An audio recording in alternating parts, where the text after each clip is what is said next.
Welcome to the Chef's Kitchen. I'm your host, Nicole Gaffney, and we're here today with Chef David Banks of Banks Seafood Kitchen and Raw Bar in Wilmington, Delaware. Welcome. Thanks, Nicole. Great to see you again. Great to see you too. It's always such a pleasure to have you here on the show. This studio is a pleasure to shoot in. Yeah, it always is. Plenty of space, and it's not as tight quarters as my kitchen sometimes. It's pretty good. We have fun here. Pretty good. Yeah, we do. Well, what are we making today? Well, we're going to do something that's on the menu. It's an entree, and it also works as a little app also. Nice. So we're going to do it both ways, and it's a rainbow trout.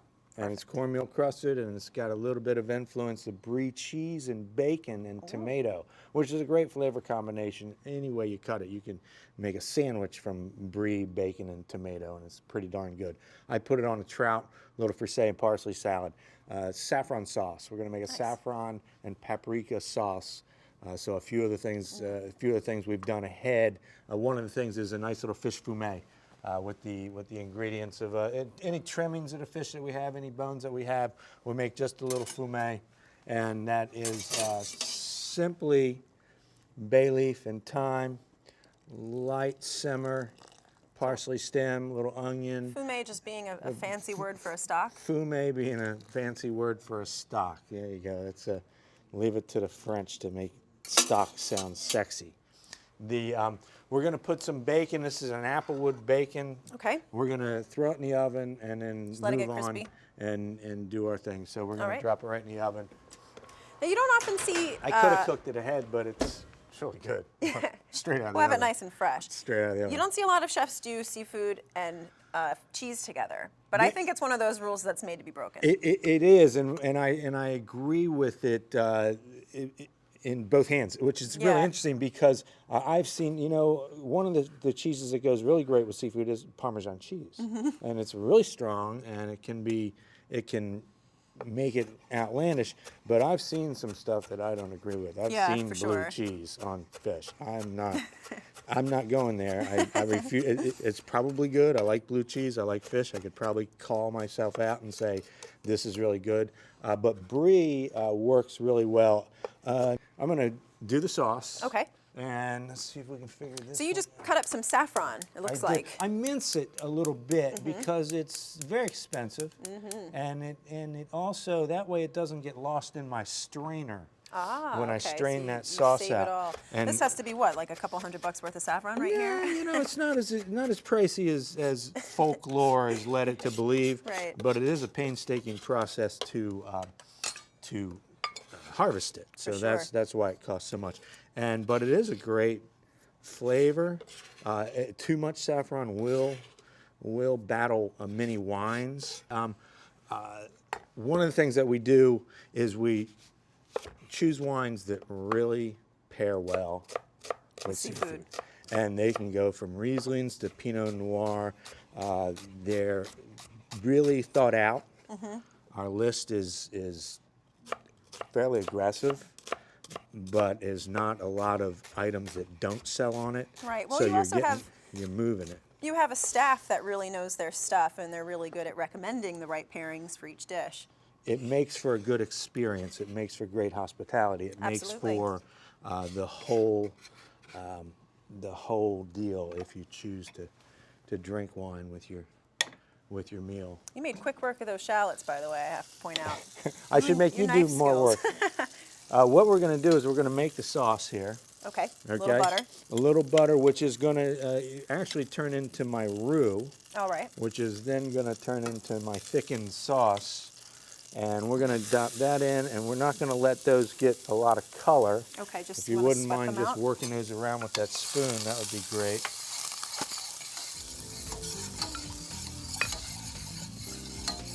Now, are we going to put the saffron in here? We are. We're going to put the saffron and the paprika in there. We're going to put the sherry wine in there.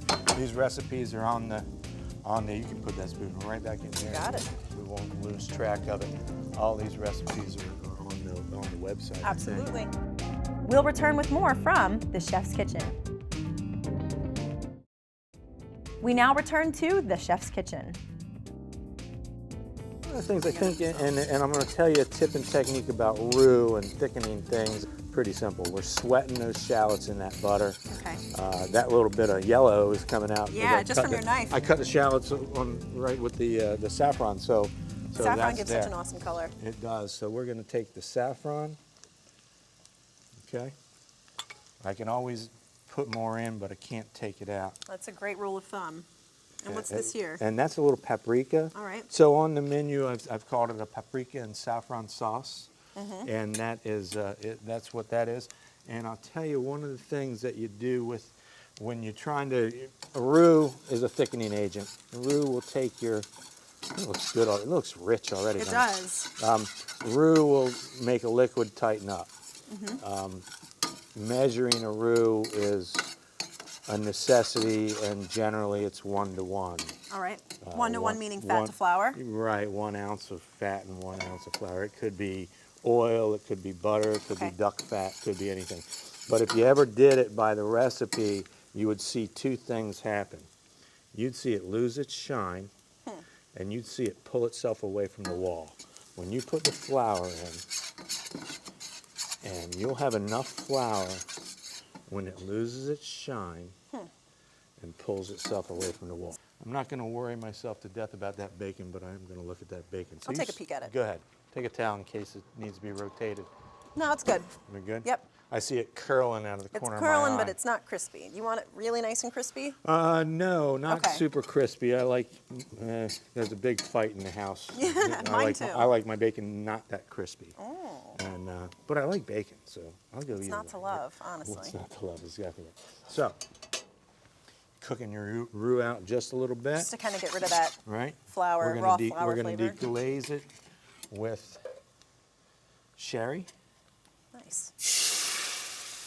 That's going to tighten up. Sherry gives such a nice flavor. This is a sauce. We're making a sauce. Okay. And there's a bunch of ways of thickening a sauce. I like the richness of the roux. It does allow that sauce to have real nice character to it. You can see how quickly that tightened up. Now we're going to strain a little bit of the fumet. All right. Can really smell that too. And it smells great, doesn't it? does, yeah. And see how clear it is? As we're not How do you boiling achieve hard. that? Well, you rinse your bones or your Okay. trim a little bit. For a small amount, I'll rinse. For a large amount, I'll actually bring it to a boil and then drain off. So that right. doesn't, because the bones and the skin have the blood in it. So if you rinse them a little bit, they'll get a little clearer on you. Okay. And then that works out pretty good. So we're tight there. Again, when you add your liquids to your roux, go in 1/3. All right. So a little bit at a time, smooth paste. That's what happens. People get lumpy. It smells really good. People get lumpy because they just Too much at once. fire it in. They don't let the roux do its job. Okay. So how important is it to add a hot liquid to your roux? Is it important at all? Not particularly. It Okay. doesn't have to be hot. It just keeps a simmer. Tip and technique, making risotto. Hot liquid to the risotto, So it doesn't bring that imperative, temperature down. so it continues that simmer. But going this way works really good too. In fact, we've got a great simmer. We don't have to wait for it to do its job. All right. And How do you're you know gonna when see it's that- at the right thickness? Your eyes. Okay, so just you keep can- an eye on it. And you can pay with a spoon if it coats the back of a spoon. Generally, you would do it with traditionally it was a wooden spoon. All right. And it hasn't boiled yet, so it's going to get a lot So it'll thicker thicken than a little that. more. It's going to get a lot thicker than that.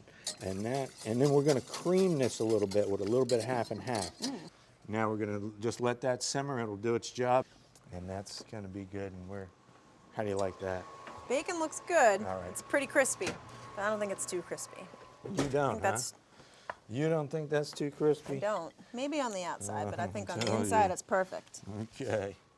And let's do a little bit of bacon. So we'll get it off that pan, then we'll all be. Hey, look at that. I think that's perfect. I know I turned it over, got that black edge off of it, but that's okay. It smells amazing too. It This- smells like this- really good bacon. This is an applewood smoked Yeah. bacon, and it is a really good bacon. I think one of the things in the restaurant and what drives quality is buying good ingredients. We Definitely. spend the money, we will get you the best ingredient we can source every time, and we cut no corners. Well, we appreciate our guests. They help drive our livelihood. They obviously help drive our passion for food when we make them happy. Then And your passion is so obvious. thanks. You know, your passion for Thanks. seafood and We're just for gonna great food. pump just a little bit of Great. half and half in that Okay. sauce, and we're gonna let it continue to cook. It was a little flat to my palate. All right. Right there. When I put a little salt in it, we'll let it go. We'll be patient. Sauces and soups aren't something that's just thrown together and made and done. They need some time. Sauces and soups need to grow. Stay tuned for more of The Chef's Kitchen. We now return to The Chef's Kitchen. I'll tell you what I'll do. I'll just take a couple slices of Brie, and you think. So tell me, what really is your overall philosophy and inspiration at Banks Seafood Kitchen and Raw Bar? If you could sum that up in a sentence or two.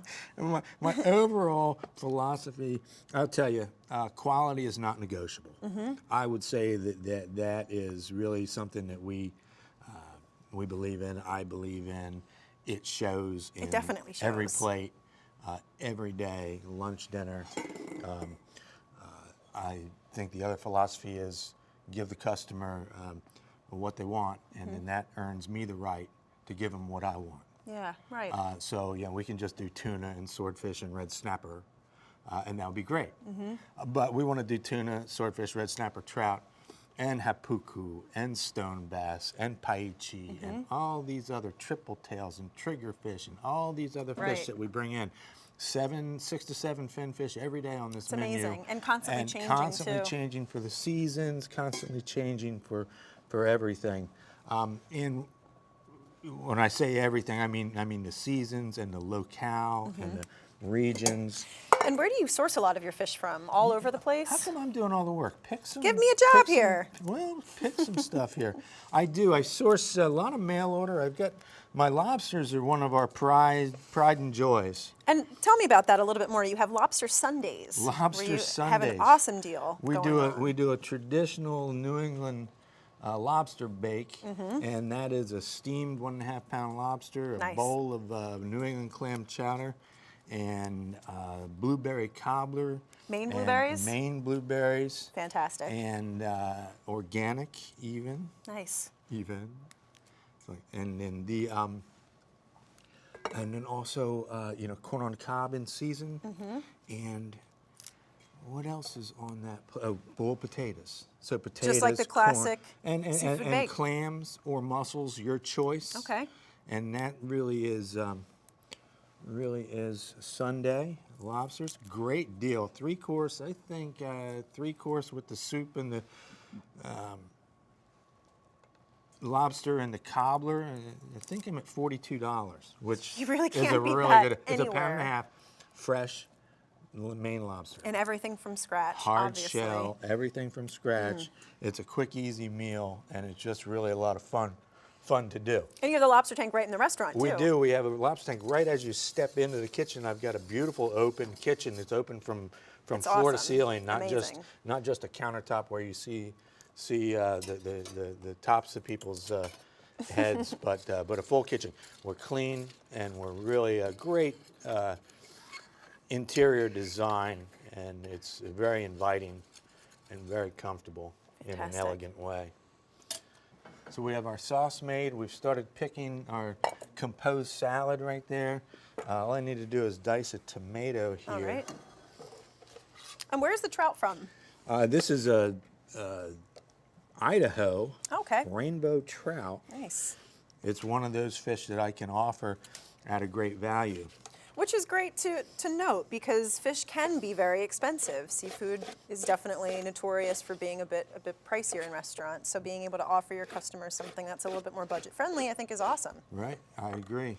So we're going to do this. If you would put those tomatoes right into Sure. that container. We're going to take the rainbow trout.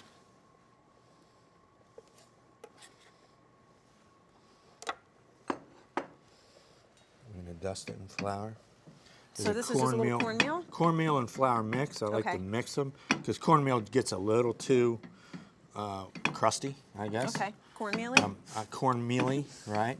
Crusty's a good word. A little too cornmealy. flesh side down first. Just a little pan fry? Mm-hmm. Now, why do you pan fry this versus deep frying? Well, any particular reason? No particular reason other than I like it. And I'm the chef, so I can do that. Absolutely. Because not every household has a deep fryer. Most, I would say, don't. And they all have a frying pan. And this is the way I grew up eating it. And that's kind of why I do it. And you try to balance, when you make a menu and you start to design what is going on with your menu and what your cooks are. Where'd my tongs go? I think Right I here. have them somewhere. You want to just move that aside and get that one to fit. Now, I love cornmeal crusted seafood. You don't see it a ton up here in the Northeast. But I used to live in Louisiana, and yeah. everything's Oh, crusted sure. in cornmeal down Sure, there. and It's not got such all nice of it. texture. Not all of it deep fried either. They'll pan No, fry. yeah, absolutely. And that works out pretty good. We'll return with more from the Chef's Kitchen. We now return to the Chef's Kitchen. So let's check a couple things here. And our sauce, we're going to check our sauce. Sauce looks great. It does. It looks just like, I'm going to take a little more of the milk here, the half and half. Half and half? Just drop it right in there. Tell me one. Go. Stop. Now, why half and half instead of heavy cream? No Any need, reason? because we're thickened already. We're Okay. already thickened. As the more heavy cream cooks down, the thicker it gets. So your Right. consistency kind of goes, wow, now it's getting tight again. Yeah. So half and half. And another reason is economics. Yeah. Heavy cream's expensive. Heavy cream's double what half sure. and half is. So you have to understand what you're doing with it. So a little salt. All right. You want to, a little white pepper, I thought I had, maybe I don't. Think I do, don't, not a big deal. Look at the grinder. Pepper's pepper. Lay it on. Pop a little pepper in that sauce for me too. Sure thing. I'm going to take a little bit of olive oil on this salad. I'm going to take a little bit of fresh lemon on this parsley So salad. just a really simple dressing. Yeah, in a sense, not really a dressing at all, just a kind of throw a little Seasoning, a really. little seasoning to it, yeah. And so lemon, salt, olive oil, we're there.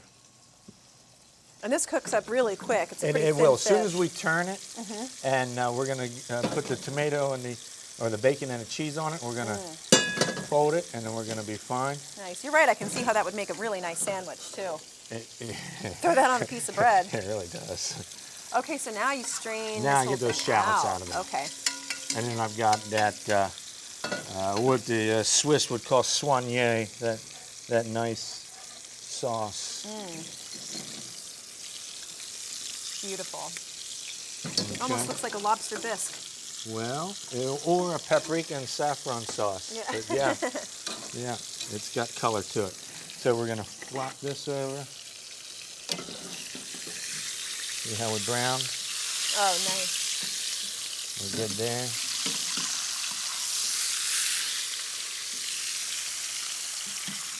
All right. Nice and crispy. Stay still. Stay still. And then we're going to do that.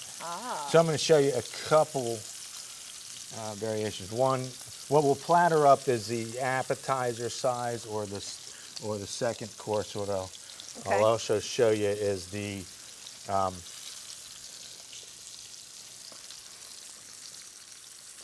there, right into the oven. All right. Oh, look at that cheese. Just a little melt on the cheese. We're going to take this one here. So what I'll do, we're just going to put that right back on the stove. What I'll do is plate up a luncheon style, Okay. and that is on the menu at lunch, and that is right there. And we just cross it a little bit, and you put just a little fresh, and I'm going to take your pepper grinder again, and your salt. There you go. And you just touch that with salt. Just touch it. Drop some on the plate a little bit. There you go. Boom. And then I love that just do nice a little, coarse salt. little bit of that, and then this sauce right there. And then Such a pretty not, dish. not in a slathering style, but in a pooling style. Okay. You just let it pool. Such a nice amount of color. You just let it pool. Tomato, Gorgeous. bacon, and brie makes a great grilled cheese. It's like a fish by itself. BLT. And it's great on a piece of cornmeal crusted trout. This looks so good. I Okay, can't well, wait thanks to for try the it. fork. All right. You're gonna share this time. Of course. I like it. Get in I like there. it. I like Don't it. make me eat alone. Okay. Doesn't All even right. need a fork. Or maybe to cut through that bacon. You know, the truth of it is That trout's it just fantastic. works. This is such a unique combination I would have never come up with on my own. And that's why we love having you here, because you come up with the most unique. Try it with the Flavors. cheese and the bacon and the fish. I like it. You got a little lemon. The sauce is savory, but got some character. Nice. It's perfect. A little salad. Serve this Actually for makes lunch you feel healthy. and Great dinner. for lunch.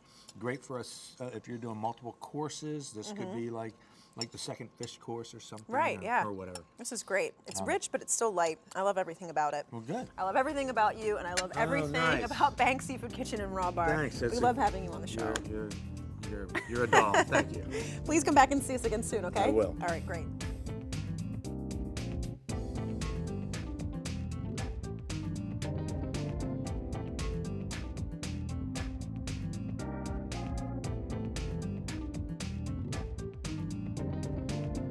My creativity it comes from what I like to eat and how I like to eat. And the things that seem normal to me, I twist them to a point where they're not expected. It's got to have character. If it doesn't have character, it's just boring.